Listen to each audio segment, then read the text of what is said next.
I generally save more than 60% of my income. These are the actual figures from the past 6 months, which brings the savings rate average to about 60.51%. And this includes some one-off expenses we did in October and November when we moved into a new house. Now, I'm not a miser, nor do I deprive myself of the things that I need, but I follow some simple strategies to save a big portion of my income, and you can do it too. I'm Vineet.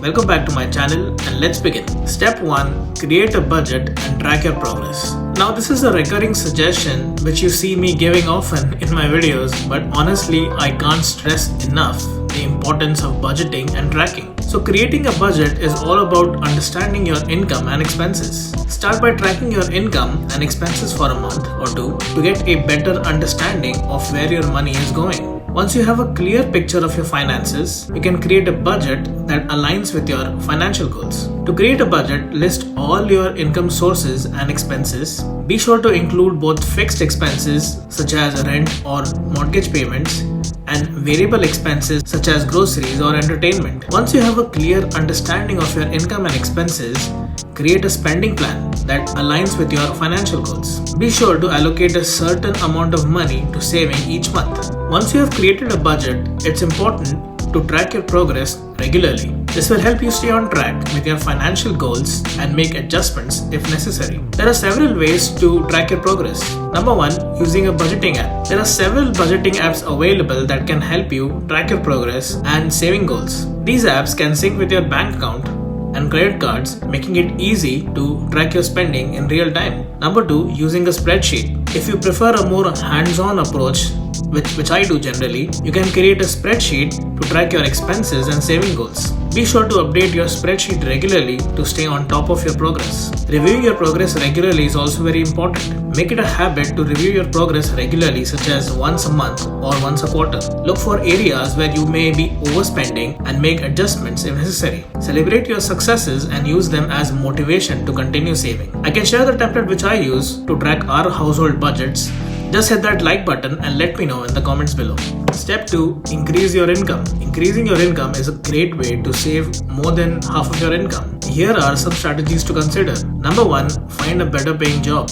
This is one of the most obvious, most effective, but at the same time one of the most difficult things to do for some people. For your role and years of experience, try to gauge how much you should be paid by searching for salaries on websites like Glassdoor and levels.fr. If you are underpaid or if you feel like you should be paid higher, start looking for jobs seriously. I can make a detailed video on how to find a high paying job, but the gist of it is, don't get too comfortable in any job. Keep a lookout and find a job which pays better if required. Number 2, invest in yourself. Often for finding a better paying job, you will need to upskill or gain new skills. Investing in yourself is a good way to help you with that. Consider taking courses or obtaining certifications that will make you more valuable in your industry. This could lead to promotions or higher paying job opportunities in the future. Number 3, negotiate a raise. If you are currently employed, one of the most straightforward ways to increase your income is to negotiate a raise. Start by doing your research and find out what other people in your industry are earning for similar positions. Then schedule a meeting with your boss to discuss your performance and make a case for why you deserve a raise. Be sure to highlight any accomplishments or contributions you have made to the company. Number 4, start a side hustle. Starting a side hustle can be a great way to increase your income. Consider your skills and interests and find a way to monetize them. For example, if you're good at graphic design, you could start offering design services to small businesses. Or if you're a skilled writer, you could start freelancing for publications. There are countless ways to start a side hustle, so find something that works for you. Number 5, explore passive income streams. Passive income streams are a way to earn money without actively looking. This could include rental properties, dividends from investments, or online courses or products that generate income while you sleep. While it may take some time and effort to set up passive income streams, it can be a great way to increase your income over the long term. Number 6, look for part-time or freelance work. If you are not interested in starting a full-blown side hustle, consider taking on part-time or freelance work. This could include working a few hours a week at a local shop or restaurant, or offering your services as a freelancer in your field. Even a small amount of extra income can go a long way in helping you save more than half of your income. Step 3, cut back on expenses by focusing on the big 3. The best way to cut expenses is to focus on the big 3 expenses, which are housing, transportation, and food. Number 1. Housing. As I previously mentioned, housing is often the most significant expense for most people. Here are some ways to cut back on housing expenses. Number 1. Consider moving to a cheaper area. If you live in an expensive city or neighborhood,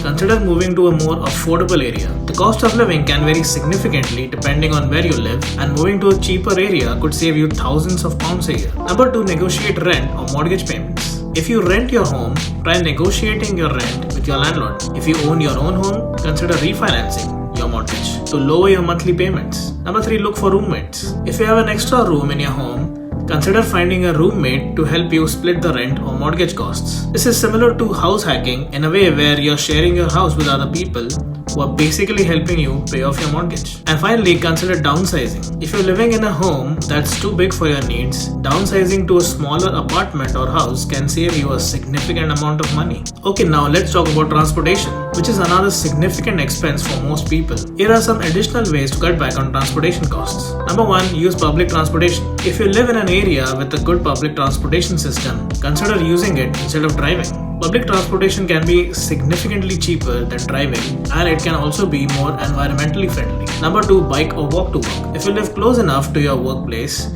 consider biking or walking instead of driving. This can help you save money on gas and car maintenance costs. Third, buy a used car. If you need a car, consider buying a used car instead of a new one. Used cars are often significantly cheaper than new cars, and they can save you thousands of dollars in the long run. And finally, keep your car well maintained. Regular maintenance can help avoid costly repairs down the line. Regularly check your car's oil and other fluids, replace worn-out tires, and keep up with the routine maintenance like tune-ups and oil changes. And the last big expense is food. Food is an essential expense, but there are many ways to save money on your grocery bills and food. Here are some strategies to cut back on food costs. Number 1. Buy in bulk. Buying food in bulk can be significantly cheaper than buying individual portions. Consider buying items like rice, beans, and pasta to save money. Number 2. Cook at home. Eating out can be expensive, so consider cooking your meals at home instead. You can save money on ingredients and also control the quality of your food.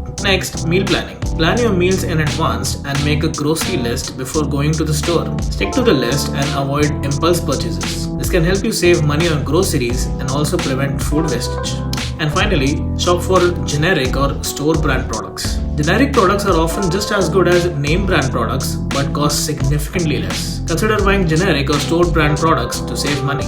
In the end, if you just focus on these 3 big expenses and follow some of these ways, it will pay off, believe me. Saving more than half of your income may seem impossible, but it's not really. And it's not about depriving yourself of the things you enjoy, but rather finding a balance between your expenses and savings. I really hope you liked this video and found it helpful. Please subscribe for more helpful personal finance content and click on that like button to get this video recommended to other people. Also, please share your thoughts in the comments below. Thanks for watching, and I will see you in the next one.